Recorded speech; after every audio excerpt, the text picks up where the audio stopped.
बिस्मिल्लाहिर्रहमानिर्रहीम। अस्सलाम वालेकुम नाज़रीन, मैं हूं आसिम नसीर और आप देख रहे हैं हमारा यूट्यूब चैनल। नाज़रीन, हमारे साथ मौजूद हैं मशहूर और एस्ट्रोलॉजर न्यूमरोलॉजिस्ट मलिक महबूब साहब। अस्सलाम वालेकुम मलिक साहब, क्या हाल है, कैसे हैं आप? वालेकुम अस्सलाम। अल्लाह का शुक्र है। आप सुनाएं, क्या हाल चाल है?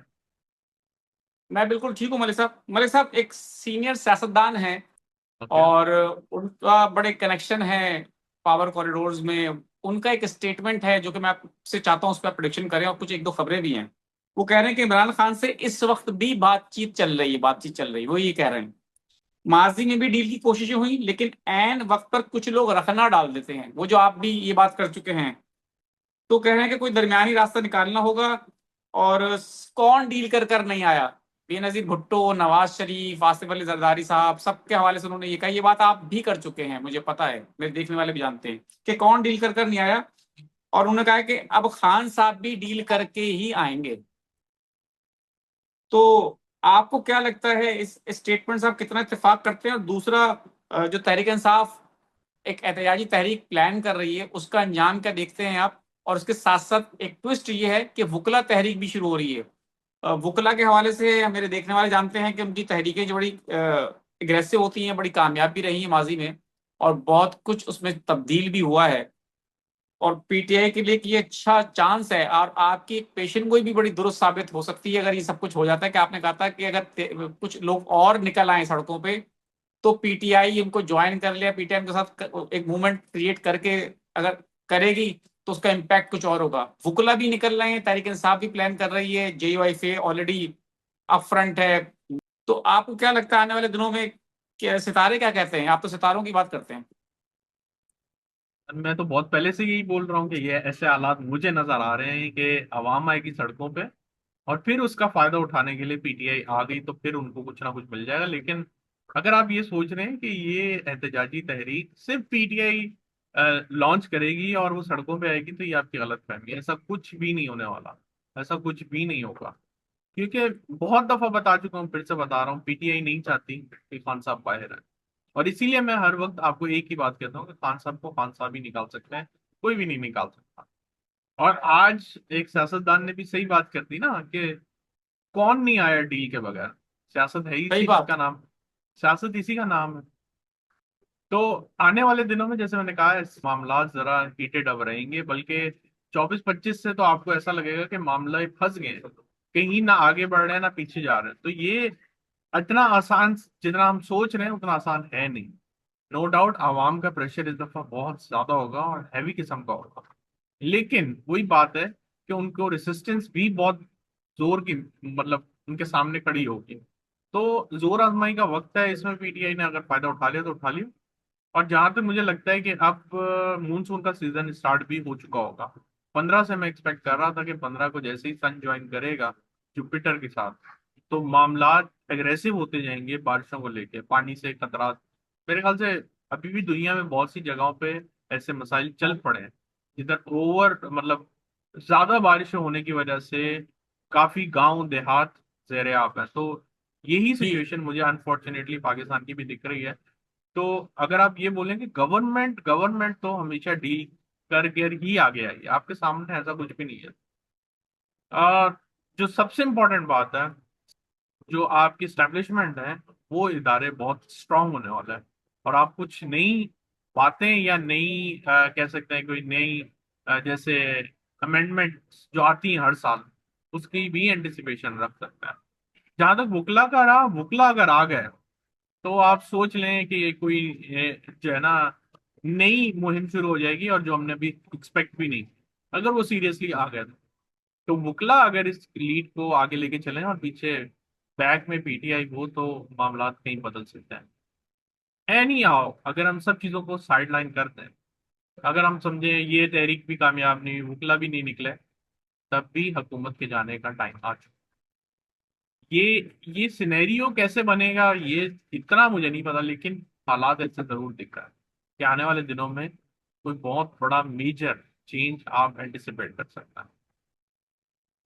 मलिक साहब, आप काफी दिनों से ये बात कह रहे हैं और बहुत इस बात पे बड़े श्योर हैं कि हुकूमत के जाने का टाइम आ चुका है। क्या वजह है आपको? कितने परसेंट, अगर मैं इसमें बात करूं परसेंटेज की, 100 में से कितने परसेंट समझते हैं कि हुकूमत जा सकती है? 67। 60-70%। 60-70% मैंने आपको बताया है कि एस्ट्रोलॉजी में इनफ होता है। 60-70% बहुत ज्यादा चांस है, लेकिन अगर आप ये सोच रहे हैं कि हुकूमत रह जाएगी, अगर ये रह जाएगी तो वैसे ही इनमें इतनी फूट पड़ जाएगी कि जो जो पीटीआई का हाल है वो इनका हाल होगा।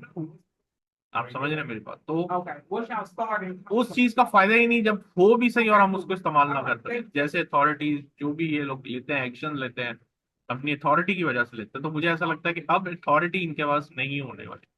क्या होगा ये वक्त बताएगा, लेकिन जो मैं एंटिसिपेट कर रहा हूँ वो यही है कि लोग सड़कों में आएंगे, वकला आएंगे, पीटीआई आएगी, तो एक बहुत बड़ा जो है ना चैलेंज हुकूमत के लिए खड़ा हो जाएगा कि एट अ टाइम सबको हैंडल करना बहुत मुश्किल लगता है।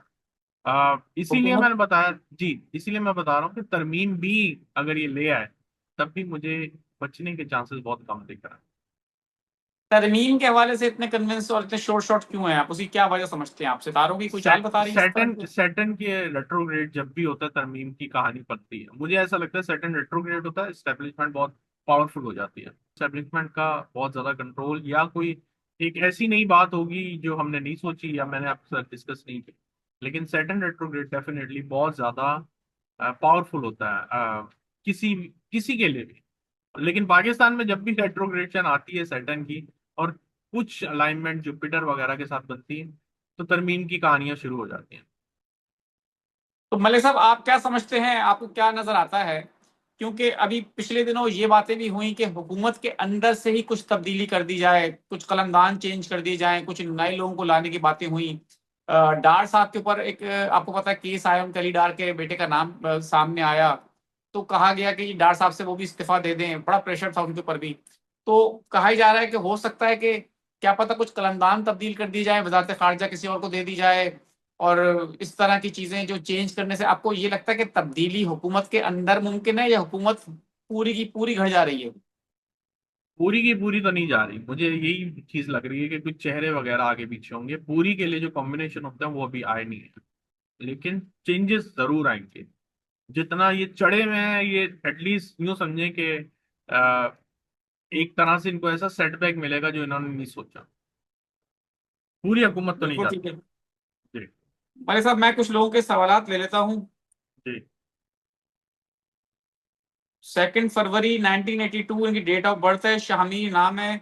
वो कह रहे हैं कि मैं फैमिली के साथ मलेशिया शिफ्ट होना चाहता हूँ, कब तक पॉसिबल है? साइकिल से पता चलेगा, ये नहीं पता चलेगा कि मलेशिया जा सकते हैं नहीं जा सकता। अच्छा। इमरान सईद साहब हैं, 14/8/1979 इनकी डेट ऑफ बर्थ है। वो पूछ रहे हैं कि जॉब कब मिलेगी?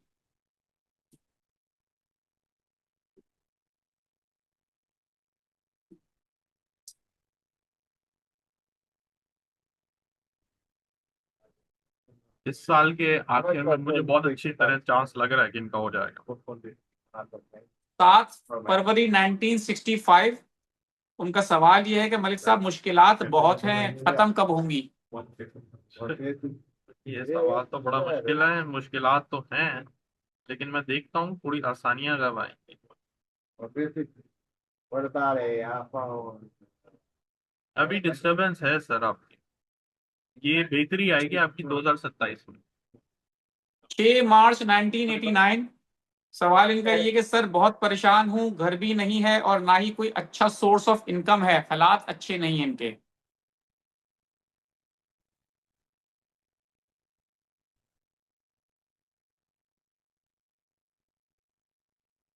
ये साल थोड़ा सा टफ ही जाएगा, अगले से थोड़ी बेहतरी आएगी।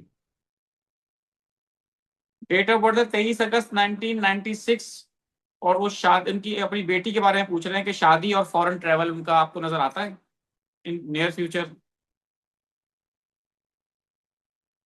अगस्त से पहले पहले अगर करें तो शादी तो नजर आ रही है, बाहर का भी इतना ज्यादा चांस नहीं है, छोटे मोटे ट्रिप हो सकता है।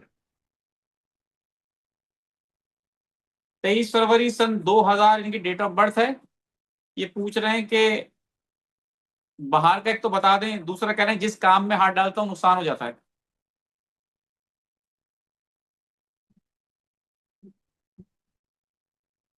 पिछला साल तो बेहतर गया था इनके। ये अपने खुद मिस्टेक करते हैं, मेहनत कम करता है। मेहनत ज्यादा करें। बिल- बिल्कुल ठीक है मलिक साहब, बहुत बहुत शुक्रिया हमें वक्त देने के लिए। नाज़रीन, यहाँ हमारे वीलॉग का वक्त खत्म हुआ। मुझे और मलिक महबूब साहब को दें इजाजत। आखिर में हमारा वही पैगाम है, मुस्कुराएं, प्यार बांटें और अपने आसपास के लोगों का ख्याल रखें। अल्लाह हाफिज।